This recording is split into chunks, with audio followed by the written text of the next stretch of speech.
এলাকার মানুষ কম নোংরা কথা বলেনি। দুশ্চরিত্রা মহিলা থেকে শুরু করে হযরত ঈসা ইবনে মারইয়ামের এত কলঙ্ক কথা বলেছিলেন। ঈসা রুহুল্লাহর মা মারইয়াম হাউ হাউ করে কেঁদেছিলেন। আল্লাহর দরবার থেকে ওহী নাজিল হয়নি, ইলহাম হয়নি, খবর আসেনি, কোনো আওয়াজ তুলতে পারেনি। লজ্জার বিষয় নয়। আমি হিসেবে বলছি, আমার মা বোনদের গর্ভে যখন বাচ্চা আসে, আমার মা বোনগুলো যখন পোয়াতি হয়, আমার মা বোনগুলোর 3 মাস 4 মাস যাওয়ার পরেই দেখা যায় আমার মা বোনদের পেটটা একটু একটু করে উঁচু হয় না? লজ্জার বিষয় না। কেন? এলাকার মানুষ, গ্রামের মানুষ, ডাক্তার, কবিরাজ, মাওলানা, মৌলবী সবাই বুঝতে পারে এই মহিলাটার হাঁটার ধরন বা পেটটা উঁচু দিকে মনে করেন যে এই মহিলার গর্ভে একটা বাচ্চা আছে। সবাই তার সঙ্গে ভালো ব্যবহার করে। দেখবেন বাঁচে গেলে বাঁচের ভিতরে যদি ছিটমার না পান, একটা গর্ভধারিণী মা যদি উঠে যায় তার জন্য ছিটটা অনেকেই ছেড়ে দেয়। ট্রেনে যাবেন সেখানেও সহযোগিতা করে। জি, যেখানে ডাক্তারের কাছে যাবেন আগে ছেড়ে দেয় না, এই মহিলাটা হচ্ছে পোয়াতি, এই মহিলাটার পেটে বাচ্চা, না একে আগে পরিষেবা দাও। জি, এইরা বাবাজিরা, যুবক জওয়ানেরা, মাত্র যুবক জওয়ানেরা, আমার সোনা মানিকরা, ভুল বুঝবেন না।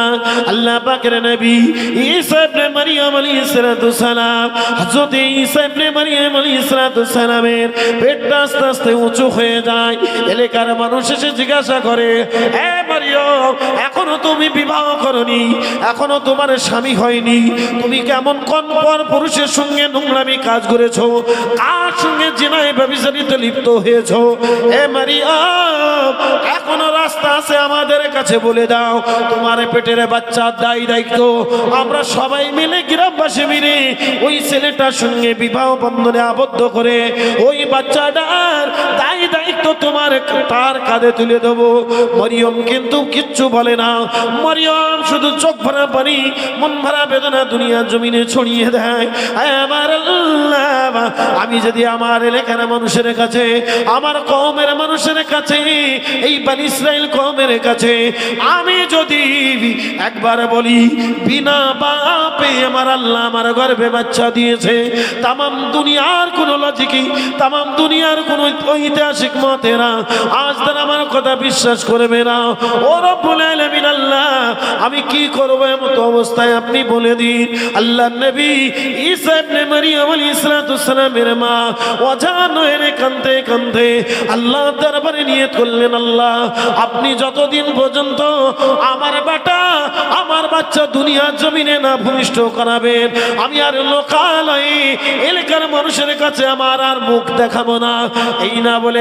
এই না বলে ভোর রাত্রে যখন হয়ে যায়, সারা রাত যখন হয়ে যায়, হযরত ঈসা ইবনে মারইয়াম আল্লাহ জমিনে জিকির করতে করতে এই গ্রাম ছেড়ে দিয়ে লোকালয়ে একটা জঙ্গলের ভিতরে গিয়ে লুকিয়ে থাকে। কেননা কেউ নোংরা কথা বলে, কেউ খারাপ কথা বলে, কেউ দুশ্চরিত্রা বলে, কেউ খারাপ মহিলা বলে। মরিয়মের শুনতে খারাপ লাগে, জবাব দিতে পারে না। মরিয়ম বড় চোখ ভরা পানি নিয়ে, মন ভরা বেদনা নিয়ে সারা দিনটা জঙ্গলে কাটিয়ে দেয়। রাত যখন গভীর হয়ে যায়, আবার জঙ্গল থেকে আস্তে আস্তে লোকালয়ে বেরিয়ে নিজের বাড়িতে চলে আসে। কিছু রান্না বান্না করে নেয়, কিছু নিজের খাবার জোগাড় করে নেয়। এমনই করে করে হযরত ঈসা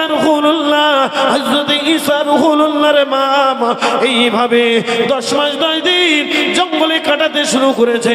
এলাকার মানুষ মরিয়মকে দেখে না, কেননা রাতের ভোরবেলা বেরিয়ে যায়, গভীর রাত্রেতে বাড়ি ফেরে।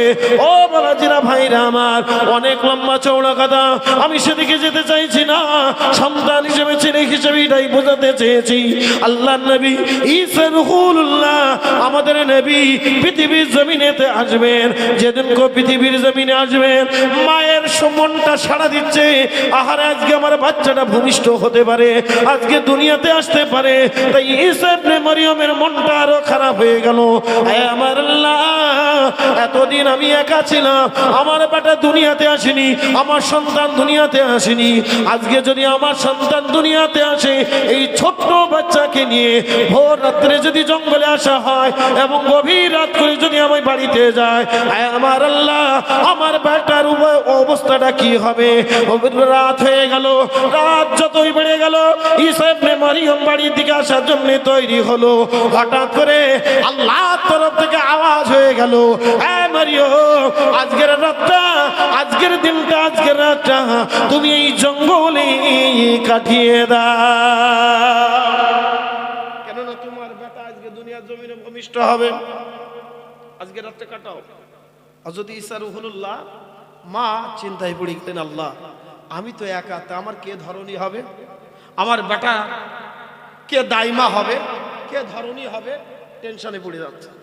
আইরা বাবাজিরা, যুবক জয়েরা, মায়েরা, বোনেরা, কিতাবের মধ্যে এসেছে হযরতে মারিয়াম চিন্তায় পড়ে গিয়েছেন।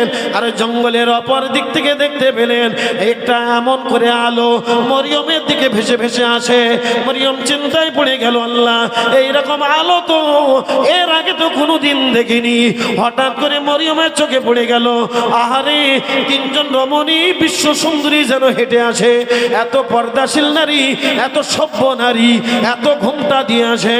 আল্লাহ নবী মারিয়াম, আল্লাহ নবী মুসা আলাইহিস হযরত ঈসা রূহুল্লাহর মা মারিয়াম আলাইহিস সালাম ওই মহিলা তিনজনকে দেখে বড় খুশি হয়ে গেলেন। ও রব্বুল আলামিন, আল্লাহ এরা কি আমার বাচ্চার সহযোগিতা করবে না আমার বাচ্চার কোনো ক্ষতি করে দেবে?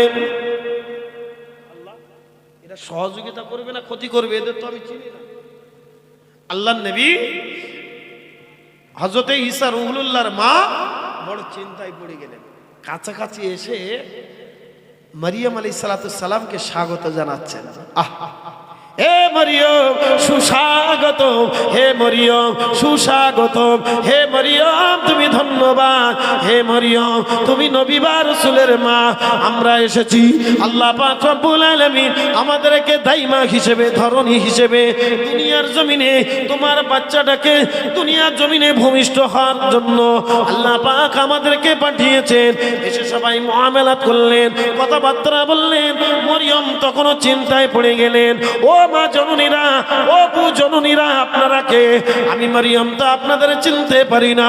একজন প্রথম ব্যক্তি বলতে শুরু করেছে, ও মারিয়াম, আমি আর অন্য কেউ না, আমি হলাম তোমাদের আদি পিতা হযরতে আদম আলাইহিস সালামের স্ত্রী। আমি তোমাদের আদি মা হযরতে হাওয়া আলাইহিস সালাম। আল্লাহ পাক আমাকে পাঠিয়ে। আর একজন বলছেন, মরিয়ম তুমি কি শুনুনি পূর্বের নবী ঈসা রূহুল্লাহর কথা? ঈসা রূহুল্লাহ যে বাদশা ছিল, অত্যাচারিত বাদশা ফিরাউন, সেই ফিরাউনের স্ত্রী আমি আসিয়া আলাইহিস সালাম। একবার জোরে বলুন না সুবহানাল্লাহ। তৃতীয় নম্বরে বলছেন, মারিয়াম তুমি কি জানোনি, তুমি কি শুনোনি, আমাকে তুমি চিনোনি? আমি হচ্ছি সেই হযরতে জাতির পিতা, জাতির জনক যাকে বলা হয়, হযরতে ইব্রাহিম আলাইহিস সালামের স্ত্রী হাজিরা আলাইহিস সালাম। তিনজন মিলে আর দুনিয়ার জমিনে ঈসা রূহুল্লাহ ভূমিষ্ঠ হওয়ার কারণে তিনজন ব্যক্তি ওই জায়গায় সারা রাত ধরে আল্লাহর নবী ঈসা ইবনে মারিয়াম আলাইহিস সালামের মায়ের কাছে সারা রাত ধরে পৃথিবীর জমিনে বাচ্চাটা ভূমিষ্ঠ হয়ে আসলো। অনেক লম্বা চওড়া কথা, আমি শুধু মজমুনটা বলছি। দুনিয়ার জমিনে আসলেন, আর দুনিয়ার জমিনে আসার সাথে সাথে, জি দুনিয়ার জমিনে আসার সাথে সাথে দেখা যাচ্ছে ওই পুরো অন্ধকার জঙ্গলটা, জি ওই অন্ধকার জঙ্গলটা ঈসা রূহুল্লাহর রশ্মিতে, তার নূরের তাজাল্লিতে ওই জঙ্গলটা আলো হয়ে গিয়েছে। একবার জোরে বলুন না সুবহানাল্লাহ। এত সুন্দর রূপ ছিল। তিনজন নবী সব থেকে দুনিয়ার জমিনে বেশি সুন্দর মুফাসসির কিরামরা লিখেছেন। এক হযরতে ইউসুফ আলাইহিস সালাম, নাম শুনেননি? মিশরের নারীরা আপেল দিয়েছিল মিশরে আজিজ, যে তোমরা এক কাজ করো, আপেলগুলো কাটো। জুলাইকা আপেল দিয়েছিল, আপেলগুলো কাটো, আর একটা করে ছুরি দিয়েছিল। ইতিহাস আপনাদের জানা আছে। আপেল কাটার বদৌলতে ইউসুফ নবীর চেহারা দেখে ইউসুফ নবীর প্রেমে পড়ে গিয়ে তাদের আঙ্গুলগুলো কেটে ফেলেছিল। দুই হযরতে ঈসা রূহুল্লাহ। ঈসা রূহুল্লাহ ছিলেন একদম এত ফর্সা, তার শরীর থেকে নূর চমকাতে থাকত। আর নাম্বার থ্রি মুফাসসির কিরামরা বলেছেন, দুনিয়ার জমিনে যত সুন্দর মানুষ আসুক না কেন, যত প্রিয় মানুষ আসুক না কেন, যত নুরানি চেহারা মানুষ আসুক না কেন, হযরতে আয়েশা সিদ্দিকা রাদিয়াল্লাহু তাআলা আনহা আমার রাসূলের স্ত্রী বলছেন, যদি মিশরের মহিলাগুলো, মিশরের মেয়েগুলো একবার স্বয়ং রাসূলুল্লাহকে দেখতো, ওরা আঙ্গুল নাই, ওরা কলিজাগুলো কেটে ফেলতো। একবার জোরে বলেন, তাহলে আমার নবীর কেমন চেহারা ছিল। যাক, আমি সেদিকেও যাচ্ছি না। আমি যেটা বলছিলাম, ঈসা ইবনে মারিয়াম আলাইহিস সালামের মনটা খুব, এই মনটা খুব খুশি হলেন, রাজি হলেন। আল্লাহ, আমার বেটা দুনিয়ার জমিনে এসেছে, তার শরীরটা নূরের তাজাল্লিতে আমার মনটা ভরে গেছে। আল্লাহ, আমার বেটাকে আপনার হাতে সুপে দিলাম, আল্লাহ কবুল করুন। এইভাবে সারা রাতটা জঙ্গলে কেটে গেল। সারা জঙ্গলে কাটার পর ঈসা রুহুল্লাহর কাছ থেকে মারিয়ামের কাছ থেকে ওই তিনজন মহিলা সকাল হয়ে যাচ্ছেন, ওনারা বিদায় নিচ্ছেন। অনেক লম্বা চড়া ইতিহাস। বিদায় নিয়ে চলে গেলেন। এখন ঈসা রুহুল্লাহর মা মারিয়াম চিন্তায় পড়লেন, আল্লাহ, এই বাচ্চাটা নিয়ে সারাদিন জঙ্গলে কাটাতে হবে, আর সন্ধ্যাবেলা চলে যেতে হবে। আবার গভীর রাত যখন হবে আমি বাড়িতে যাব, রান্না বান্না করবো। আল্লাহ, আমার বেটা ঈসা রুহুল্লাহ যদি শরীরটা অসুস্থ হয়, মনটা খারাপ। আল্লাহ পাক রব্বুল আলামিন জানিয়ে দেয়, এ নবী, এ মারিয়াম, আর চিন্তা করো না, তোমার বেটাকে নিয়ে আগামীকাল সকালবেলা আর লুকিয়ে নয়, সদরে তোমার বেটাকে নিয়ে তুমি রাস্তার মাঝখান দিয়ে, গ্রামের মাঝখান দিয়ে তোমার বাড়িতে তুমি চলে যাবে। আল্লাহ নবী, আল্লাহ রাসূলের মা হযরত ঈসা রুহুল্লাহ যেই না আওয়াজটা পেয়ে গিয়েছে, নিজের বেটাকে একটা সাদা কাপড় জড়িয়ে কোলে করে নিয়ে নিজের বেটা ঈসা রুহুল্লাহকে নিয়ে এবার গ্রামের মাঝখান থেকে বাড়ি যাচ্ছে। এলাকার মানুষ সবাই জিজ্ঞাসা করে, এ মারিয়াম, এতদিন তুমি কোথায় ছিলে? এতদিন কেন তোমার দেখা মেলেনি? তুমি কোথায় ছিলে? কি ব্যাপার? মারিয়াম, তোমার গর্ভে তোমার বাচ্চা ছিল, সে বাচ্চা কি ভূমিষ্ঠ হয়ে গিয়েছে? এ মারিয়াম, এই বাচ্চার বাপকে, এই বাচ্চার দায়িত্ব কে নেবে? মারিয়ামের এলাকার মানুষ আবার সবাই বলতে শুরু করেছে, যদি আমার এই রামপুর গ্রামে যদি আল্লাহ না করে এইরকম কোন দুর্ঘটনা ঘটে যায়, মানুষকে কিন্তু ডেকে এক জায়গায় করা লাগবে না। এত বড় বড় ওয়াজিন আনবেন, লাইটিং করবেন, প্যান্ডেল করবেন, ওয়াজ নসিহত হবে, ডেকে ডেকে কিন্তু মানুষকে একত্র করা যায় না। যদি একটা দুর্ঘটনার কবলে যদি কারোর মেয়ে পড়ে যায়, কারোর ছেলে যদি দুর্ঘটনার কবলে যদি পড়ে যায়, মানুষকে ডাকা লাগবে না। মেম্বার, মোড়ল, মাতব্বর, গ্রামের সমস্ত গুণী ব্যক্তি, আলেম ওলামা, মাওলানা, মৌলভী, বেটা ছেলে, মেয়ে ছেলে, যুবক জওয়ান, বুড়ো থাড়া সব হাজির হয়ে যাবে। এ মুসলমান, ঈসা ইবনে মারিয়াম আলাইহিস সালাম যেই না গ্রামের ভিতরে ঢুকেছেন, এলাকার মানুষ চতুর্দিক থেকে ঘিরে ধরেছে। এ মারিয়াম, বল, এই বাচ্চার দায়িত্ব কার? এই বাচ্চার দায়িত্ব কার? এর বাপকে? এই বাচ্চার দায়িত্ব কে? মারিয়াম কোনো কথা বলে না। মারিয়ামের যে সে করে ছোট বড় করে কথা বলতে শুরু করেছে। এলাকার মানুষ মারিয়ামকে দুশ্চরিত্রা বলে, খারাপ মহিলা বলে, নোংরা মেয়ে বলে, খারাপ চরিত্রের মেয়ে বলে। মারিয়ামের চোখ দিয়ে ঝরঝর করে পানি ঝরে যায়। এলাকার মোড়ল, মাতব্বর, গ্রামের মানুষ সবাই একত্রিত হয়ে বলেছিল, এ মারিয়াম, তোমার কান্নার কোনো বিষয় নয়, তুমি কেঁদো না, কান্নার তোমার চিন্তা করো না, তোমার বেটার দায়িত্ব এখনো বলছি এই সমাজের কাছে, আমাদের কাছে তুলে ধরো। যদি কোনো পুরুষের সঙ্গে তোমার সম্পর্ক থেকে থাকে, যদি কোনো ছেলের সঙ্গে তোমার সম্পর্ক যদি থেকে থাকে, আমরা কথা দিলাম, কোনো পয়সা নয়, ইচ্ছাকৃত ভাবে আমরা গ্রামবাসী সবাই মিলে ওই ছেলের কাঁধে তুলে দেবো, তোমার বিবাহ দিয়ে দেবো, এই বাচ্চার দায়িত্ব তার কাঁধে তুলে দেবো। এ মারিয়াম, বলো। তখনও কিন্তু মারিয়াম বলছে না, এটা আমার আল্লাহর তরফ থেকে বিনা বাপে আমার কলিজার টুকরা আমার গর্ভে দিয়েছে। আমি একজন নবীর মা, আমি একজন রাসূলের মা, একথা কিন্তু মারিয়াম বলে না। আমার আল্লাহ, এরা আমাকে বারবার প্রশ্ন করে, আমি কি জবাব দেব, কি উত্তর দেব? আল্লাহ আপনি জানিয়ে দিন। মারিয়াম আলাইহিস সালাম এইভাবে আল্লাহর ফয়সালার দিকে তাকিয়ে আছে, কোনো কথা বলে না। এলাকার মানুষগুলো যখন এক এক রকম ভাষায় বলতে শুরু করেছে। খারাপ মহিলা, দুশ্চরিত্র মহিলা, নোংরা মহিলা, এইভাবে যখন বলতে শুরু করেছে, আমার আল্লাহ পাক সঙ্গে সঙ্গে জিবরিল আমিনকে পাঠিয়ে দিলেন।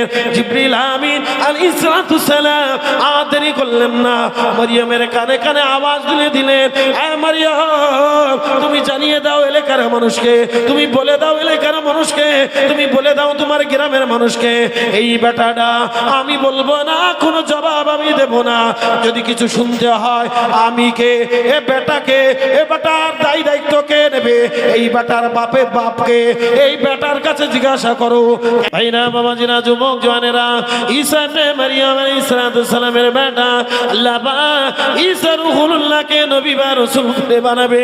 শুধু তাই না, যেই না মুখটা আগলা করেছে, মুখের চেহারা দেখে এলাকার মানুষ তাদের কলিজা ঠান্ডা হয়ে গেল। আহারে চাঁদের মতন দেখতে, আহারে কত সুন্দর দেখতে। এই না বলে যেই না মুখটা আগলা করে দিয়েছেন, যেই না মুখটা আগলা করে দিয়ে এবার বেটা ছেলে না মেয়ে ছেলে বলে আস্তে আস্তে আস্তে আস্তে কাপড়টা নামাতে নামাতে নামাতে নামাতে নাভি বরাবর এসেছেন। নাভির নিচে কাপড়টা আস্তে আস্তে করে তুলছেন। ছোট বাচ্চা বলে এক হেসকে মেরে টানছেন না, কেননা বাচ্চাটার ক্ষতি হবে বলে খুব যত্ন সহকারে আস্তে আস্তে কাপড়টা টানছেন। যেই না নাভি বরাবর এসেছে, যেই না সাতর বরাবর এসেছে, ও বাবাজিরা ভাইরা আমার, কিতাবের ভিতরে এসেছে ওই একদিনকারের বাচ্চা আল্লাহ নবী ঈসা রূহুল্লাহ 40 বছর বয়সের যুবকদের মতন হুঙ্কারের মতন আওয়াজ তুলেছে, ইসরায়েল কওমের মানুষেরা, এই বনি ইসরায়েল কওমের মানুষেরা, খবরদার খবরদার, আমার সতরটা যেন আগলা না হয়ে যায়, আমার আব্রু যেন আগলা না হয়ে যায়, আমার সতর যেন আগলা না হয়ে যায়। এ আল্লাহ পাকের প্রেমিক বান্দা বান্দিরা, এ আমার নবী পাকের উম্মত উম্মতিরা, ঈসা রূহুল্লাহ আল্লাহ পাকের নবী ঠিক নবী বরাবর এসেছেন, কাপড়টা আগলা করবেন। আর এমন একটা হাকার মেরেছেন, গোটা এলাকার মানুষ, বনি ইসরায়েল কওমের মানুষগুলো সব চমকে গিয়েছে।